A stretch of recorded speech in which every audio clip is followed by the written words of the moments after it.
Son vaxtlarda bu tipdə mesajlar mənə çox gəlir. İnsanlar mühasibatlıqdan bezir, stressdən yorulur və peşələrin dəyişmə haqqında hətta belə düşünürlər. Əslində mənim fikrimcə problemi peşədə axtarmaq lazım deyil. Problemi çalışdığınız mühitdə, aldığınız maaşda, problemi öz bilik səviyyənizdə axtarmaq lazımdır. Yəni mühasibatlıq peşəsi hələ də ölmür. Yəni AI bir çox süni intellekt bir çox sahələri artıq sıradan çıxardıb, amma hələ mühasibatlıq yaşayır və davam edir. Ona görə mən düşünürəm ki, gələcək hələ də var. Və peşəni dəyişməkdən savayı ondansa öz dəyərinizi artırın, bilik səviyyənizi çoxaldın, artırın, yəni düzgün istiqamətdə inkişaf edin. Yəni mən düşünürəm ki, ən doğru qərar bu olar. Əslində mən də muzlu işçi kimi işlədiyim dövrdə çox yorulurdum, sıxılırdım, bezirdim. Amma bu mənim üçün səbəb deyildi ki, mən bu sahəni buraxım. Mən sadəcə işdən ayrılırdım. Çünki görürdüm ki, oradakı mühit məni qane etmir, yaxud aldığım maaş məni qane etmir, yaxud da gördüyüm işlərin qarşılığında istədiyim dəyəri ala bilmirəm. Mən iş yerimi dəyişdim və sonunda artıq elə gəldi çıxartdı ki, öz işimi qurdum. Ona görə bu haqqda biraz düşünün. Nəyə görə mühasibatlıq sizi bezdirib? Bir iş yerimdən ayrılmaq səbəblərindən biri də sırf çalışdığım mühit idi.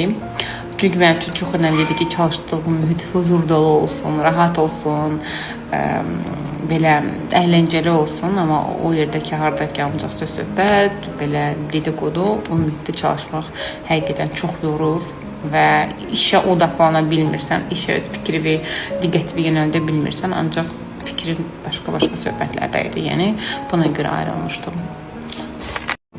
Bir başqa şirkətdən də ayrılma səbəbim nə idi? Aldığım əmək haqqı əla, çalışdığım mühit çox əla, çox razı idim. Amma rəhbərlik hər əmək haqqı verəndə bəxtəvərçilik oxuyurdum. Yəni həqiqətən hər əmək haqqımı aldığım müddətdə sən nə var, nə yaxşı qazanırsan falan. Yəni rəhbərlik bunu deyirdi, təsəvvür edirsiniz və sizi inandırım ki, elə o verdiyi, o bəxtəvərçiliyi verdi. Yəni əmək haqqı həmişə cəriməyə gedirdi, yəni bir xeyirsiz bir işə gedirdi, yəni özümə qalmırdı da, yəni o əmək haqqı mənə gəlib çatmırdı cibimə. Mütləq ki, hansısa bir ziyanlı bir işə gedirdi. Təsəvvür edin ki, o iş yerindən sırf ona görə ayrıldım. Yəni peşəni dəyişmədim ki, sadəcə məni mutlu, xoşbəxt etməyən bir yerdən ayrıldım. Hətta bu yəni yalnız muzlu işə aid də deyil, bu yəni tələbələrimə də aiddir. Mən çox seçiciyəm. Yəni bir təlimdə əgər görürəm ki, hansısa bir problemli bir şəxsdirsə, mən həmən kontaktda yazıram. Bir də götürmə.